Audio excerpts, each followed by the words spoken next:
Você já sentiu o peso de uma memória? Aquele instante congelado no tempo, uma decisão que, se pudesse, você mudaria sem hesitar. Todos nós carregamos esses momentos. São ecos de erros, falhas e escolhas que parecem nos seguir como sombras, não importa para onde vamos. Essas memórias se tornam âncoras pesadas e implacáveis, que nos mantêm acorrentados a uma versão antiga de nós mesmos. Uma pessoa que talvez nem exista mais. E dessa prisão silenciosa, um sentimento quase inevitável emerge.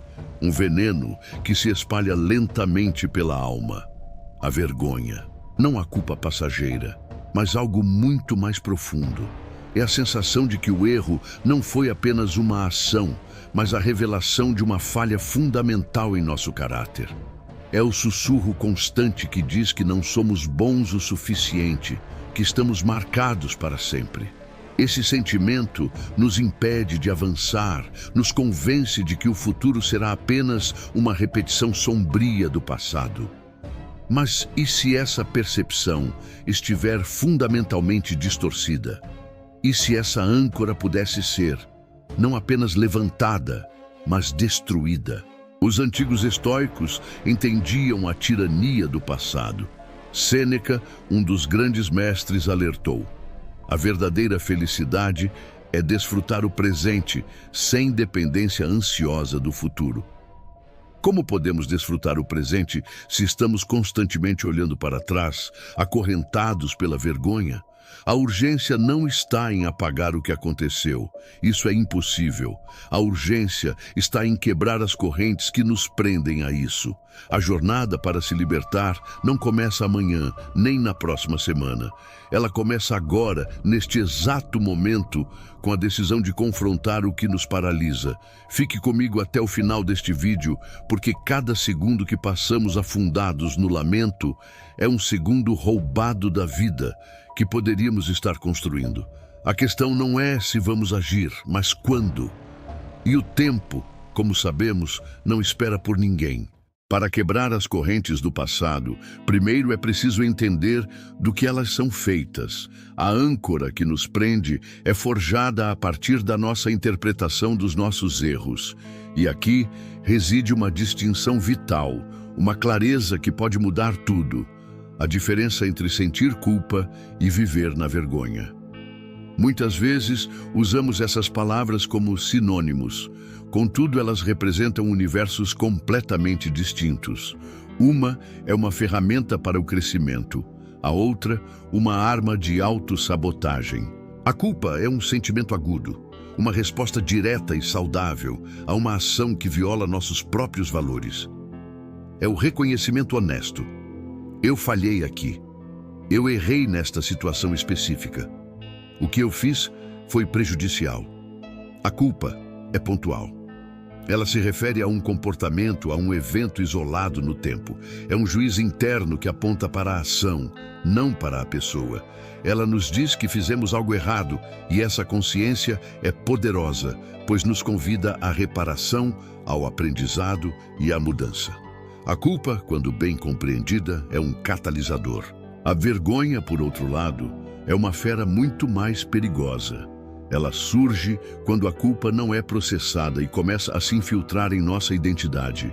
A vergonha pega o sentimento de ter feito algo errado e o transforma em uma crença devastadora. Eu sou o erro. A frase deixa de ser eu falhei e se torna eu sou um fracasso. Percebe a intensidade de diferença entre uma e outra? A vergonha não julga mais a ação. Ela condena o ser. Ela nos convence de que a falha não foi um evento passageiro, e sim a prova definitiva de nossa inadequação. O imperador estoico Marco Aurélio, em suas meditações, escreveu: a sua angústia não provém das coisas em si, mas do seu julgamento sobre elas. Essa é a essência da questão. O erro em si é apenas um fato. A culpa é um julgamento sobre esse fato. A vergonha é quando esse julgamento se funde com a nossa alma, tornando-se a história que contamos a nós mesmos sobre quem somos. Enquanto a culpa pode nos motivar a sermos melhores, a vergonha nos sussurra que não há esperança de melhora, pois o problema não está no que fizemos, mas em quem fundamentalmente somos. Por que alguém tentaria construir um futuro diferente se acredita ser inerentemente falho? É essa crença que precisamos desafiar. Uma vez que a vergonha se instala, ela não permanece quieta. Ela age como um parasita mental, alimentando-se de nossa autoconfiança e reescrevendo a narrativa de nossa vida. O verdadeiro perigo da vergonha está em sua capacidade de criar distorções cognitivas, verdadeiras armadilhas do pensamento que nos aprisionam em uma realidade fabricada. Ela nos faz enxergar o mundo e a nós mesmos através de lentes sujas e trincadas. Essas distorções são pensamentos automáticos e irracionais que amplificam cada erro até que ele se torne a totalidade de quem somos. Um único fracasso não é mais visto como um degrau no aprendizado, mas como a prova irrefutável de um destino de incompetência. Uma crítica não é uma opinião, mas a confirmação de nossa inutilidade.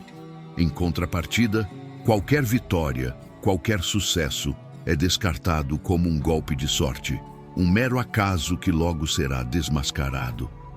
A vergonha é uma contadora de histórias mentirosa, e sua ficção favorita é a de que não merecemos nada de bom. Quando essa narrativa se enraiza, ela se torna uma profecia autorrealizável. A pessoa aprisionada pela vergonha começa a agir de acordo com essa identidade distorcida.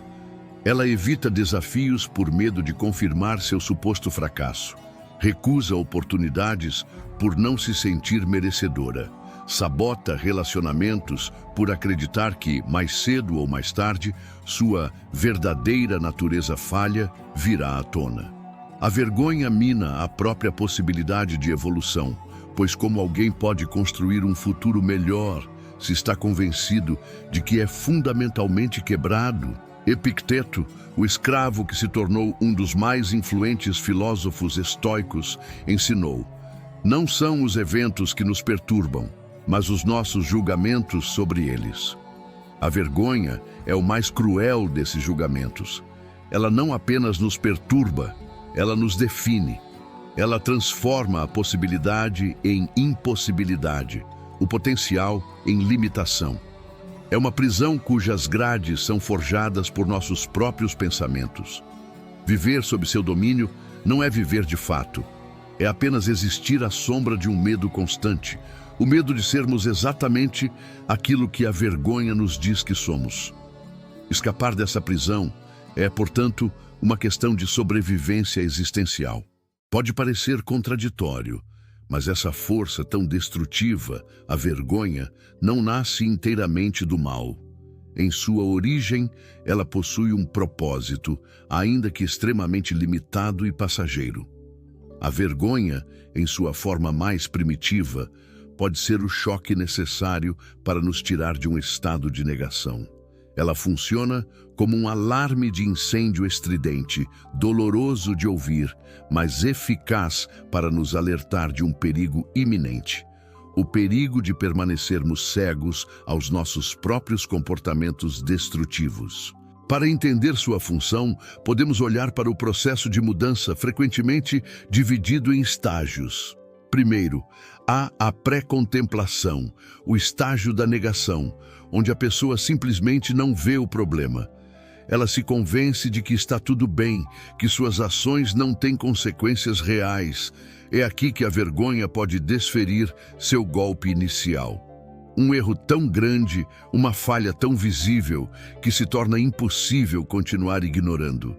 Esse impacto doloroso pode forçar a transição para o segundo estágio, a contemplação.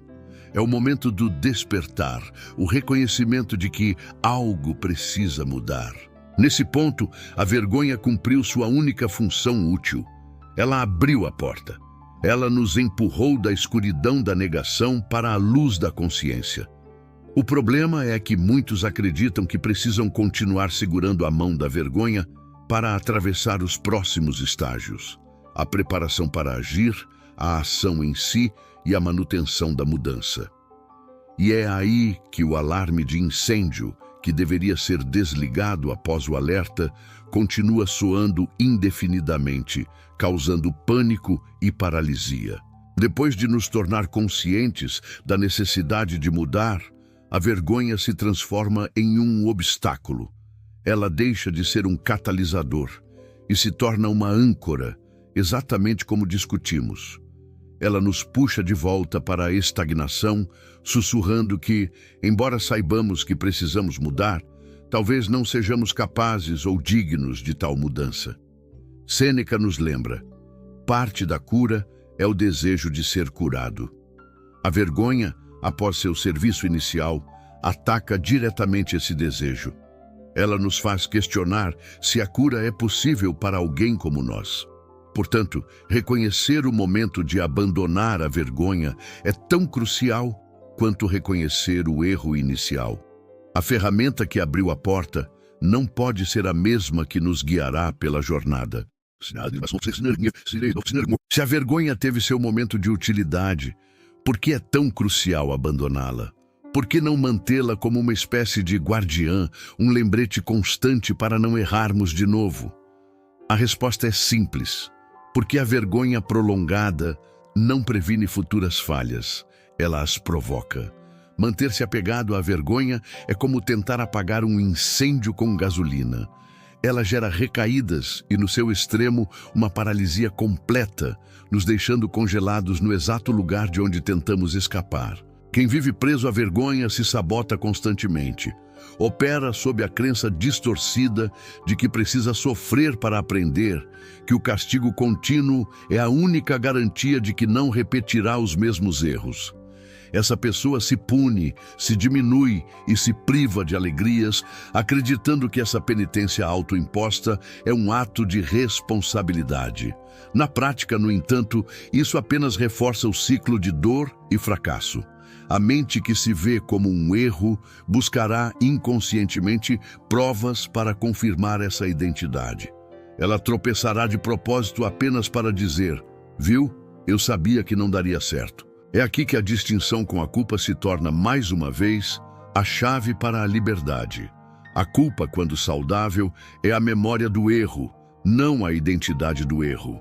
Ela nos diz: lembre-se do que aconteceu para não repeti-lo. É um alerta, um farol.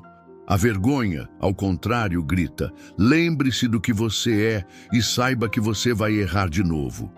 É uma sentença. Carregar a culpa como uma lição aprendida é um ato de sabedoria e força. Carregar a vergonha como uma identidade é um ato de autodestruição silenciosa. O filósofo estoico Epicteto foi claro ao afirmar: ninguém pode te ferir sem o seu consentimento. E, paradoxalmente, ninguém nos fere de forma mais profunda e consistente do que nós mesmos quando consentimos em viver sob o jugo da vergonha. Ela nos convence de que a dor do passado deve definir o presente. Para evoluir, para verdadeiramente mudar e se fortalecer, é preciso ter a coragem de soltar essa arma que apontamos contra nós mesmos. É preciso entender que a verdadeira responsabilidade não é sofrer pelo erro, mas aprender com ele e então seguir em frente, mais sábio e mais forte. Abandonar a vergonha não é um ato de mágica, mas um processo deliberado de coragem e autoconsciência. Exige ação, não apenas desejo. O caminho estoico é, acima de tudo, um caminho prático. Portanto, a libertação dessa prisão mental pode ser dividida em 3 passos fundamentais, 3 ações concretas para retomar o controle da nossa narrativa interna. O primeiro passo é reconhecer que a vergonha não tem mais função. Como um alarme que continua a soar depois que o fogo foi apagado, sua utilidade expirou no momento em que a consciência do erro foi alcançada. Manter a vergonha ativa é escolher a paralisia. É preciso declarar com intenção que essa ferramenta se tornou um fardo e que está na hora de abandoná-la. Essa decisão consciente é o ponto de partida, a permissão que damos a nós mesmos para começar a cura. O segundo passo é reformular os pensamentos distorcidos. A vergonha prospera em generalizações tóxicas. O trabalho aqui é ser um detetive da própria mente, caçando as mentiras que ela conta. É preciso transformar o "eu sou um fracasso" no muito mais preciso e honesto "eu falhei naquela vez, porém isso não me define. Daqui em diante será diferente." É substituir "eu sempre estrago tudo" por "eu cometi um erro e aprendi com ele." Como disse Marco Aurélio, se você está angustiado por algo externo, a dor não se deve à coisa em si, mas à sua avaliação dela, e isso você tem o poder de revogar a qualquer momento. Revogar esses julgamentos é reescrever o roteiro da nossa identidade, trocando a condenação pela observação. O terceiro e talvez mais corajoso passo é expor a vergonha à luz. A vergonha é como um fungo. Ela cresce forte e viçosa na escuridão, no silêncio e no segredo. Ela se alimenta do nosso isolamento, convencendo-nos de que somos os únicos a sentir tal coisa. Ao ser dita em voz alta, a vergonha perde sua força. O eco interno que a amplificava é destruído, e em seu lugar abre-se espaço para a compreensão, tanto dos outros quanto, mais importante, de nós mesmos. Chegamos então ao ponto de decisão, a encruzilhada onde o passado e o futuro se encontram. De um lado, o caminho familiar da vergonha, uma estrada circular que sempre nos leva de volta à dor e à paralisia. Do outro, um caminho mais íngreme, que exige coragem e ação, mas que leva à liberdade. A escolha final é sempre nossa.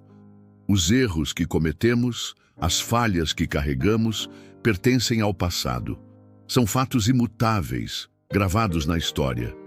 Mas eles não pertencem à nossa identidade.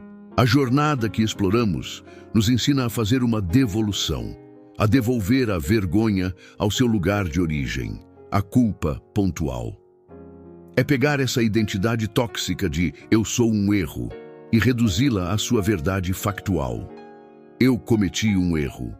Carregar a culpa como uma lembrança, como uma cicatriz que nos recorda da lição aprendida, é saudável. É o que nos impede de tropeçar na mesma pedra. Mas carregar a vergonha como identidade, como uma ferida aberta que nunca permitimos cicatrizar, é um lento e deliberado ato de autodestruição. O caminho estoico não oferece soluções mágicas nem perdão divino. Ele exige algo muito mais poderoso, responsabilidade pessoal. Exige ação imediata, vigilância constante sobre nossos pensamentos e a coragem de não sermos escravos de quem fomos ontem. Sêneca nos adverte com uma clareza atemporal: enquanto adiamos, a vida passa. Cada momento que dedicamos a lamentar um passado que não pode ser mudado é um momento roubado da construção de um presente que vale a pena ser vivido. Portanto, a pergunta que fica não é sobre o que você fez, mas sobre o que você fará a partir de agora. A ação é o antídoto para o desespero. A decisão de se levantar, de reformular a própria história e de caminhar apesar do peso é o que define a verdadeira força. Não espere por um dia em que a vergonha desaparecerá por conta própria. Haja imediatamente, pois é na ação que a vergonha se dissolve. É na ação que a vida é retomada. E é na ação que você se recusa a deixar que o lamento de ontem defina o triunfo de amanhã. A decisão de agir é a única que pode reescrever o seu futuro. O passado é um professor, não um carcereiro. Use suas lições, mas recuse suas correntes. A força que você procura não está em nunca ter caído, e sim em se recusar a permanecer no chão. Haja agora, não para apagar o que foi feito, mas para construir o que ainda há por vir. Se esta mensagem ressoou em você e se você está comprometido com a jornada de se tornar mais forte através da filosofia estoica, inscreva-se no canal para continuar recebendo ferramentas para a mente. E gostaríamos de saber qual lição do passado você transformará em ação hoje. Deixe sua reflexão nos comentários abaixo. A sua jornada inspira a nossa. Clique em um dos vídeos que aparecem agora na sua tela. Nos vemos lá.